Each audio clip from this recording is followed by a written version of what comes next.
सर्व मंगल मांगल्ये शिवे सर्वार्थ साधिके शरणे त्र्यंबके गौरी नारायणी नमोस्तुते। ओम श्री जगदम्बिकाय नमो नमः। ओम ऐं ह्रीं क्लीं चामुंडाय विच्चे। अब आप सुनिए श्रीमद् देवी भागवत महापुराण से आगे की कथा।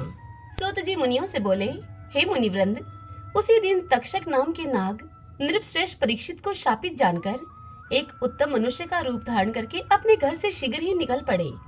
वृद्ध ब्राह्मण के वेश में रास्ते पर चलते हुए उस तक्षक नाग ने महाराज परीक्षित के यहाँ पर जाते हुए कश्यप मुनि को देखा।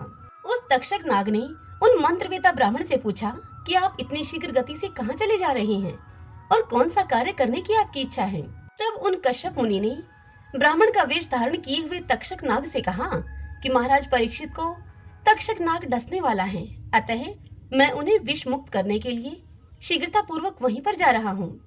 हे विप्रेंद्र, मेरे पास प्रबल विषनाशक मंत्र हैं, इसलिए यदि उनकी आयु शेष होगी तो मैं उन्हें जीवित कर दूंगा। यह सुनकर तक्षक नाग ने कहा कि हे ब्राह्मण, मैं ही वह तक्षक नाग हूँ और मैं ही महाराज परीक्षित को काटूंगा और मेरे द्वारा उनको काट लिए जाने पर आप चिकित्सा करने में समर्थ नहीं हो सकेंगे, अतएव आप लौट जाइए। यह सुनकर कश्यप मुनि ने कहा कि हे सर्प, ब्राह्मण के द्वारा शापित किए गए राजा को आपके काटने के उपरांत मैं उन्हें अपने मंत्र बल से निसंदेह जीवित कर दूंगा। यह सुनकर तक्षक ने कहा कि हे विप्र, हे अनग, यदि आप मेरे काटे हुए नृपश्रेष्ठ परीक्षित को जीवित करने के लिए जा रहे हैं तो आप अपनी मंत्र शक्ति का प्रभाव मुझे दिखाइए। मैं इसी समय इस वट वृक्ष को अपने वैशल्य दांतों से डसता हूँ।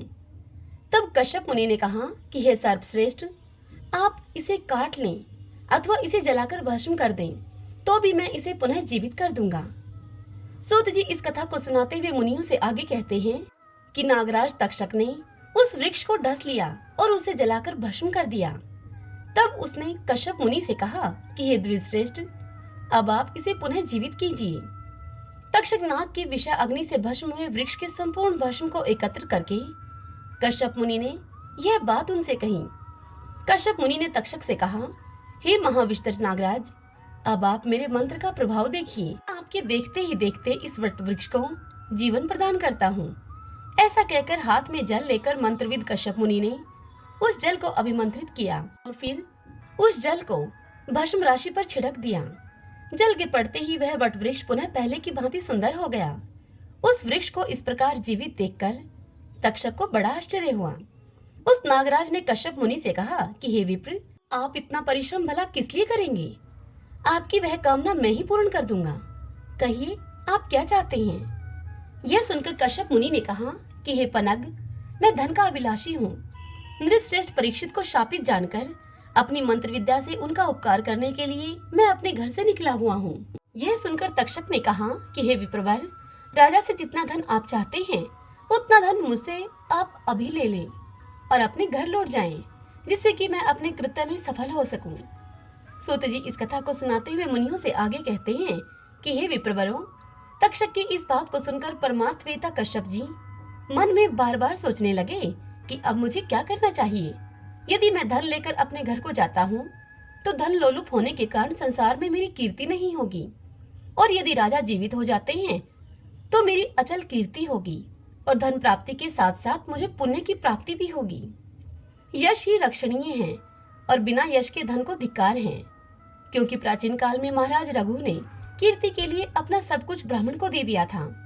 सत्यवादी हरिश्चंद्र तथा दानी कर्ण ने भी केवल कीर्ति के लिए बहुत कुछ किया था। अतः विष की अग्नि से जलते हुए राजा परीक्षित की उपेक्षा मैं कैसे करूं? यदि मैं महाराज को जिला दूं तो सब लोगों को अत्यंत सुख मिलेगा, और यदि राजा मर गए तो अराजकता के कारण सारी प्रजा नष्ट हो जाएगी, इसमें संदेह नहीं है। राजा के मृत हो जाने पर मुझे प्रजानाश का पाप लगेगा और संसार में धन लोभ के कारण मेरी अपकीर्ति भी होगी। अपने मन में ऐसा विचार करके परम बुद्धिमान कश्यप मुनि ने ध्यान करके जाना कि महाराज परीक्षित की आयु अब समाप्त हो चुकी है। इस प्रकार ध्यान दृष्टि से धर्मात्मा कश्यप मुनि ने राजा की मृत्यु निकट जानकर तक्षक से धन लेकर अपने घर लौट गए। कश्यप को लौटाकर वह नाग 7वें दिन राजा को डसने की इच्छा से शीघ्र ही हस्तिनापुर चला गया। नगर में पहुंचते ही तक्षक ने सुना कि मणि, मंत्र और औषधियों से भलीभांति सावधानी पूर्वक सुरक्षित होकर राजा परीक्षित अब अपने महल में रह रहे हैं। यह सुनकर और जानकर ब्राह्मण के श्राप से भयभीत सर्पराज तक्षक को बड़ी चिंता हुई। वे तक्षक सोचने लगा, अब मैं किस उपाय से इस राजभवन में प्रवेश करूं और इस पापी मूढ़ विप्र को पीड़ित करने वाले तथा मुनि के श्राप से आहत इस दुष्ट राजा को मैं कैसे छलूं। पांडव वंश में ऐसा कोई नहीं हुआ जिसने इस प्रकार किसी तपस्वी ब्राह्मण के गले में मृत सांप को डाल दिया हो। ऐसा निंदित कर्म करके कालचक्र को जानते हुए भी यह राजा भवन में रक्षकों की नियुक्ति करके राजभवन में छिपकर मृत्यु की वंचना कर रहा है और निश्चिंत होकर पड़ा है। विप्र के श्राप के अनुसार मैं उस राजा को कैसे डसूं? यह मंद बुद्धि इतना भी नहीं जानता कि मृत्यु तो अनिवार्य है और इसी कारण यह रक्षकों की नियुक्ति करके स्वयं भवन पर चढ़कर आनंद ले रहा है। यदि अमित तेज वाले दैव ने मृत्यु निश्चित कर दी है तो करोड़ों प्रकार के प्रयत्नों से भी उसे कैसे टाला जा सकता है। पांडव वंश का उत्तराधिकारी यह राजा परीक्षित अपने को मृत्यु के मुख में गया हुआ जानते हुए भी जीवित रहने की अभिलाषा रखकर सुरक्षित स्थान में निश्चिंत होकर पड़ा हुआ है। यह यदि चाहता तो अनेक प्रकार के दान और पुण्य के द्वारा अपनी आयु को बढ़ा सकता था, क्योंकि धर्म आचरण से व्याधियां नष्ट होती हैं और उससे आयु स्थिर होती है। यदि ऐसा संभव नहीं था तो मृत्यु के समय संपन्न की जाने वाली स्नान, दान आदि क्रियाएं करके मृत्यु के अनंतर स्वर्ग यात्रा कर सकता था, अन्यथा इसे नरक जाना होगा। मुनि को पीड़ा पहुंचाने का पाप इस राजा को था ही और ब्राह्मण का घोर शाप अलग से है इसे। अतः अब इसकी मृत्यु सन्निकट है। इस समय ऐसा कोई ब्राह्मण भी इसके पास नहीं है जो इसे यह बता सके कि विधाता के द्वारा निर्धारित मृत्यु सर्वथा अनिवार्य है। ऐसा विचार करके तक्षक नाग ने अपने निकटवर्ती श्रेष्ठ नागों को तपस्वी ब्राह्मणों का वेश धारण करा करके राजा के पास भेजा। वे राजा को देने के लिए फल मूल आदि लेकर तैयार हो गई और तक्षक नाग भी एक छोटे से कीट के रूप में फल के बीच में छिप गया। तब वे नाग फल आदि लेकर शीघ्र ही निकल पड़े और राजभवन में पहुंचकर महल के पास खड़े हो गए। इस प्रकार तपस्वियों को खड़े देखकर रक्षकों ने उनसे पूछा कि आप लोगों की क्या इच्छा है। तब उन्होंने कहा कि हम लोग महाराज को देखने के लिए तपोवन से आए हैं। पांडव कुल के सूर्य, शुभ दर्शन तथा पराक्रमी अभिमन्यु पुत्र परीक्षित को अर्थ वेदोक्त मंत्रों से आशीर्वाद देने हेतु हम लोग यहाँ पर आए हैं। आप जाकर महाराज से कहें कि कुछ मुनिजन उनसे मिलने के लिए आए हैं और वे महाराज का मंत्राभिषेक करके उन्हें मधुर फल देकर लौट जाएंगे। भरतवंशी राजाओं के कुल में कभी भी द्वार रक्षक नहीं देखे गए। ऐसा भी कभी नहीं सुना गया कि तपस्वियों को राजा का दर्शन न मिले। जहाँ महाराज परीक्षित विद्यमान हैं, वहाँ हम लोग जाएंगे और उन्हें अपने आशीर्वाद से दीर्घ आयुष्य बनाकर आज्ञा लेकर वापस लौट जाएंगे। सूत जी इस कथा को सुनाते हुए मुनियों से आगे कहते हैं कि हे मुनियों, उन तपस्वियों का वचन सुनकर रक्षकों ने उन्हें ब्राह्मण समझकर महाराज का आदेश सुनाते हुए कहा कि हे विप्रो, हमारे विचार में आज आप लोगों को राजा का दर्शन नहीं हो सकेगा, अतः आप समस्त तपस्वी जन राजभवन में कल पधारें। हे मुनि श्रेष्ठों, विप्र श्राप से भयभीत होकर राजा ने अपने महल में ब्राह्मणों का प्रवेश वर्जित कर रखा है, इसमें संशय नहीं है। तब ब्राह्मणों ने उनसे कहा द्वारपालों से कि हम लोगों की ओर से ये फल मूल तथा जल आप रक्षक गण राजा को दे दें और हम लोगों का आशीर्वाद पहुंचा दें। तब उन्होंने राजा के पास जाकर तपस्वियों के आगमन की बात बता दी। इस पर राजा परीक्षित ने उनको आज्ञा दी कि वे लोग फल मूल आदि जो कुछ दे रहे हैं उन्हें यहाँ पर ले आओ और उन तपस्वियों के आने का उनसे कारण पूछ लो और उन्हें पुनः कल रात आने के लिए कह दो। साथ ही मेरी ओर से उन्हें प्रणाम करके यह भी कह देना कि आज मेरा मिलना संभव नहीं है। तब उन द्वारपालों ने तपस्वियों के पास जाकर उनके दिए हुए फल मूल आदि लाकर आदर पूर्वक राजा को अर्पित कर दिए। उन विप्रवेश में आए हुए नागों के चले जाने के बाद महाराज ने फलों को लेकर मंत्रियों से कहा कि हे सचिवों, आप लोग भी इन फलों का सम्यक सेवन कीजिए। मैं तो तपस्वियों के द्वारा अर्पित यही एक बड़ा फल खाऊंगा।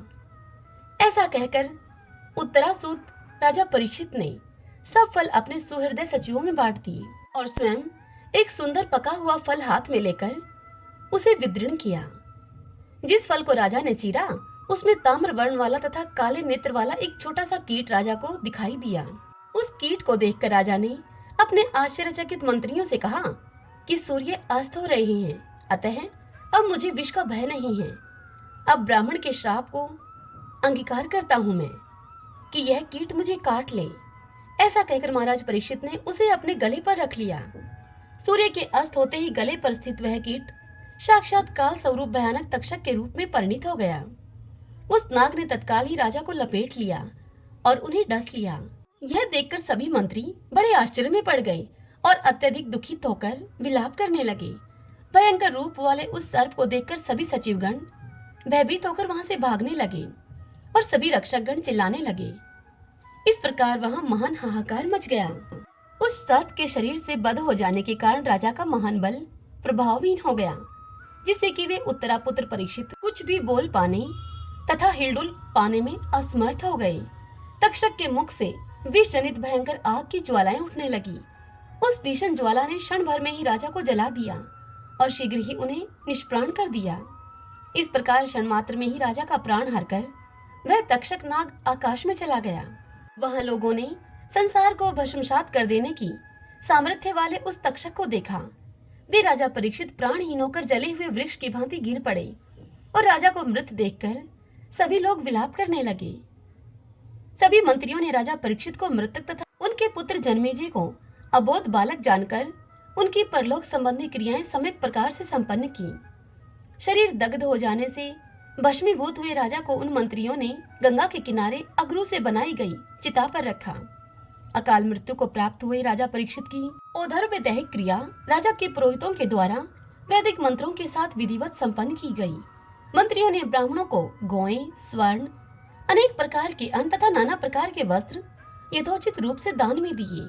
तत्पश्चात मंत्रियों ने प्रजाओं के प्रति प्रीति संवर्धन करने वाले राजपुत्र जन्मेजय को शुभ मुहूर्त में सुंदर राज सिंहासन पर आसीन किया। पूर्ववासी तथा जनपदवासी प्रजाओं ने राज लक्षणों से संपन्न जन्मेजय नामक उस बालक को अपने राजा के रूप में स्वीकार किया। राजकुमार की धात्री ने उन्हें सब प्रकार के राजोचित गुणों की शिक्षा दी। इस प्रकार दिन प्रतिदिन वृद्धि को प्राप्त हुए वे महान बुद्धिमान हो गए।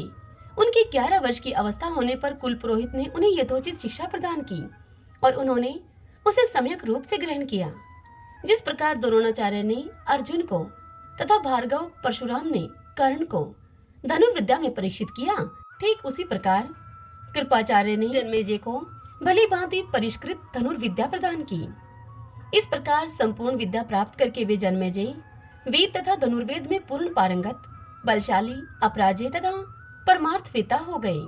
वे धर्मशास्त्र के अर्थों का विवेचन करने में कुशल, सत्यनिष्ठ, इंद्रियाजीत और धर्मात्मा थे। उन्होंने पूर्व में धर्मपुत्र राजा युधिष्ठिर की भांति राज्य का शासन किया। इसके बाद स्वर्णवर्मा नाम वाले काशीपति राजा ने शुभ गुणों वाली अपनी कन्या व पुष्टमा का पाणी ग्रहण जन्मेजय के साथ संपन्न कर दिया। जिस प्रकार प्राचीन काल में काशीराज की पुत्री को पाकर विचित्र वीर्य तथा सुभद्रा को पाकर अर्जुन अत्यंत आह्लादित हुए थे, ठीक उसी प्रकार उस श्याम नैनों वाली को अपनी कांता के रूप में पाकर जन्मेजय अत्यधिक प्रसन्न हुए। कमल पत्र के समान नेत्रों वाली उस वपुष्टमा के साथ वनों और उपवनों में राजा जन्मेजय उसी प्रकार विहार करने लगे जिस प्रकार इंद्राणी के साथ इंद्र करते हैं। उनके द्वारा सुख पूर्वक रक्षित प्रजा अति ही संतुष्ट थी। जन्मेजय के कार्य कुशल सभी मंत्री समस्त कार्यों को सम्यक प्रकार से करते थे। इसी समय तक्षक के द्वारा पीड़ित उत्तंक नाम वाले मुनि का हस्तिनापुर में आगमन हुआ। इस सर्प की शत्रुता का बदला कौन ले सकता है? ऐसा सोचते हुए वे परीक्षित पुत्र जन्मेजय को यह कार्य कर सकने वाला समझकर उनके पास आए और उनसे बोले। वे मुनि जन्मेजय से बोले कि हे भूपवर, आपको यह ज्ञान नहीं है कि इस समय क्या करणीय है और क्या अकरणीय है। आप इस समय न करने योग्य कार्य कर रहे हैं और करने योग्य कार्य नहीं कर रहे हैं। आप सदृश, रोषहीन, पुरुषार्थ रहित, वैरभाव के ज्ञान से सुनने, प्रतिकार आदि उपायों को न जानने वाले तथा बालकों के समान स्वभाव वाले राजा से अब मैं क्या कहूँ। उस मुनि की इस बात को सुनकर राजा जन्मेजय ने कहा कि मैंने किस शत्रुता को नहीं जाना और उसका प्रतिकार नहीं किया। हे महाभाग, आप मुझे वह बताइए जिससे कि मैं उसे संपन्न कर सकूं। तब उत्तंक मुनि बोले कि हे राजन, आपके पिता परीक्षित दुष्ट आत्मा तक्षक नाग के द्वारा मार डाले गए थे। आप मंत्रियों को बुलाकर अपने पिता के मृत्यु के विषय में पूछिए। सुत जी इस कथा को सुनाते हुए मुनियों से आगे कहते हैं कि उत्तंक का यह वचन सुनकर राजा ने मंत्री परवरों से पूछा। तब मंत्री परवरों ने उनको बताया कि ब्राह्मण के द्वारा श्रापित होने के कारण एक सर्प ने तुम्हारे पिता को डस लिया और वे फिर मर गए। यह सुनकर जन्मेजय बोले कि मेरे पिता राजा परीक्षित की मृत्यु का कारण तो मुनि के द्वारा प्रदत्त श्राप था। हे मुनि श्रेष्ठ, मुझे यह बताइए कि इसमें तक्षक का क्या दोष था। तब उत्तंक मुनि बोले जन्मेजय से कि तक्षक ने कश्यप नामक ब्राह्मण को धन देकर आपके पिता तक पहुंचने से उसे रोक दिया था। हे राजन, आपके पिता का हंता वह तक्षक क्या आपका शत्रु नहीं है? हे भूप, प्राचीन काल में मुनि रूरू की भार्या को सर्प ने डस लिया था और वह मर गई थी। हे राजन, वह अविवाहिता थी। मुनि रूरू ने अपनी उस प्रिया को पुनः जीवित कर दिया और उन्होंने वहीं पर अत्यंत भीषण प्रतिज्ञा की कि मैं जिस किसी भी सर्प को देखूंगा उसे तत्काल आयुध से मार डालूंगा। हे राजन, इस प्रकार प्रतिज्ञा करके हाथ में शस्त्र लेकर मुनि रूरू सर्पों का वध करते हुए इधर उधर घूमते रहे। एक बार उन्हें वन में एक बूढ़ा डुडुम्ब सांप दिखाई दिया। वे लाठी उठाकर रोषपूर्वक उसे मारने के लिए तत्पर हुए। तब उस डुडुम्बु नाम वाले सर्प ने उन ब्राह्मण से कहा कि हे विप्र, मैं आपके प्रति कोई अपराध नहीं कर रहा हूँ, तो फिर मुझे आप क्यों मार रहे हैं? तब रूरू मुनि बोले कि मेरी प्राण प्रिय भार्या को सर्प ने डस लिया था और उसकी मृत्यु हो गई थी। अतः हे सर्प, उसी समय से दुखित होकर मैंने ऐसी प्रतिज्ञा कर ली थी। तब वह डुडुम्बु सर्प बोला कि मैं तो किसी को काटता नहीं। जो सर्प काटते हैं वे सर्प दूसरे होते हैं, इसलिए सर्प सदृश शरीर होने के कारण मुझे आप मत मारिए।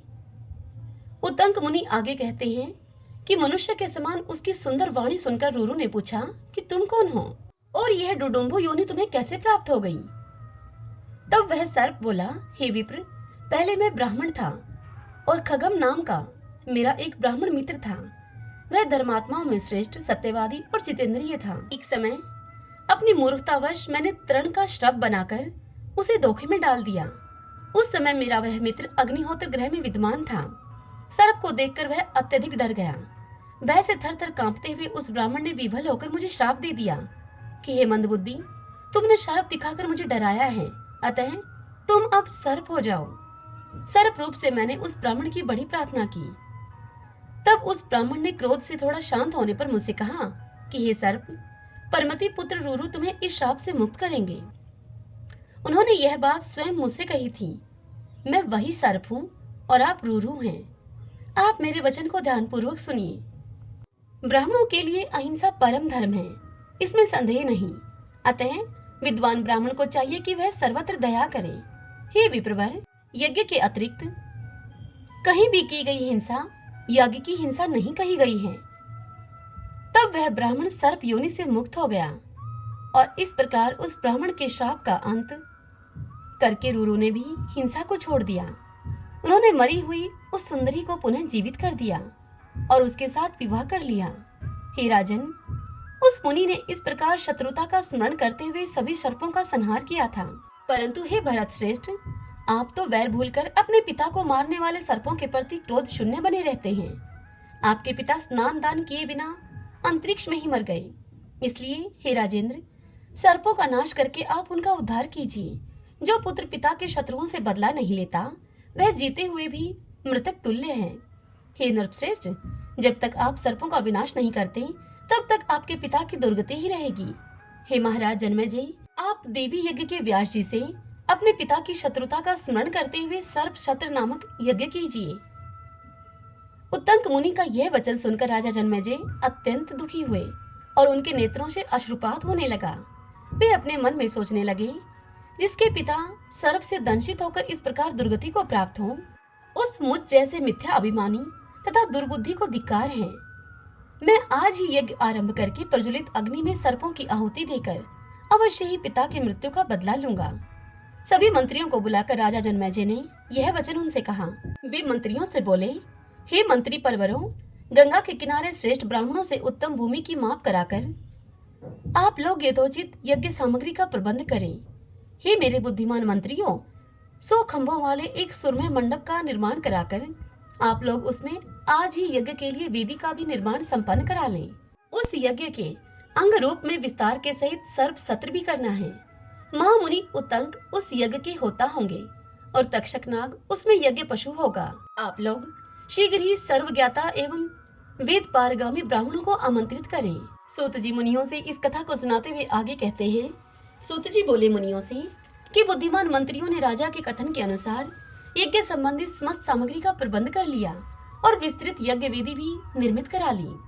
सर्पों का हवन आरंभ होने पर तक्षक इंद्र के यहाँ गया और उनसे बोला कि मैं भय से व्याकुल हूँ, मेरी आप रक्षा कीजिए। तत्पश्चात इंद्र ने उस भयभीत तक्षक नाग को सांत्वना देकर अपने आसन पर बैठाकर उसे अभय प्रदान किया और उससे कहा कि हे पनग, तुम निर्भय होकर जाओ। तदंतर उत्तंक मुनि उस तक्षक को इंद्र का शरणागत और उनसे अभय दान पाया हुआ जानकर उद्विग्न हो उठे और उन्होंने मंत्र प्रभाव से इंद्र के सहित तक्षक का आह्वान किया। तब तक्षक ने यायावर वंश में उत्पन्न जरत्कारु पुत्र धर्मनिष्ठ आस्तिक नामक मुनि का स्मरण किया। वे मुनि बालक आस्तिक वहां आकर जन्मेजय की प्रशंसा करने लगे। राजा जन्मेजय ने उस बालक को महान पंडित देखकर उसकी पूजा की। पूजन अर्चन करके राजा ने अपनी मनोवांछित वस्तु मांगने के लिए उससे निवेदन किया। तब उस आस्तिक नाम वाले मुनि बालक ने याचना की राजा जन्मेजय से कि हे महाभाग, इस यज्ञ को समाप्त किया जाए। उसने सत्य वचन में आबद्ध राजा से बार बार ऐसी प्रार्थना की। तत्पश्चात मुनि के वचन के अनुसार राजा ने सर्पों का वह हवन बंद कर दिया और फिर वैशंपायन ऋषि ने उन्हें विस्तार पूर्वक महाभारत की कथा सुनाई। उस कथा को सुनकर भी राजा जन्मेजय को विशेष शांति नहीं प्राप्त हुई। तब राजा ने व्यास जी से पूछा कि मुझे किस प्रकार शांति मिलेगी। मेरा मन अशांति की अग्नि में अत्यधिक दग्ध हो रहा है, मैं क्या करूं? मुझको बतलाइए। मुझ मंदभाग्य के पिता और अर्जुन के पुत्र परीक्षित अकाल मृत्यु को प्राप्त हुए हैं। हे महाभाग, युद्ध में होने वाली मृत्यु ही क्षत्रियों के लिए श्रेष्ठ होती है। हे व्यास जी, रण में अथवा घर में विधि पूर्वक होने वाली मृत्यु ही अच्छी मानी जाती है, किंतु मेरे पिता का वैसा मरण नहीं हुआ। वे तो असहाय अवस्था में अंतरिक्ष में मृत्यु को प्राप्त हुए हैं। हे सत्यवती पुत्र, आप उनकी शांति प्राप्ति का कोई उपाय मुझे बतलाइए, जिससे कि दुर्गति को प्राप्त मेरे पिताजी शीघ्र ही स्वर्ग चले जाएं। ओम नमः चंडिकाय। भक्तजनों, आज की यह कथा बस यहीं तक। इससे आगे की कथा सुनने के लिए आप कल का इंतजार कीजिए। कल की कथा में हम सुनेंगे आस्तिक मुनि के जन्म की कथा, कद्रु और विंता द्वारा सूर्य के घोड़े के रंग के विषय में शर्त लगाना और विंता को दासी भाव की प्राप्ति तथा कद्रु के द्वारा अपने ही पुत्रों को श्राप देना। कल हम इस कथा का रसपान करेंगे। आज की यह कथा आपको कैसी लगी? जल्दी से इस वीडियो को लाइक करके और कमेंट बॉक्स में जय माता दी लिख दीजिए, जिससे कि मुझे पता लग सके कि आपको हमारी यह वीडियो कितनी पसंद आती है। जय माता दी।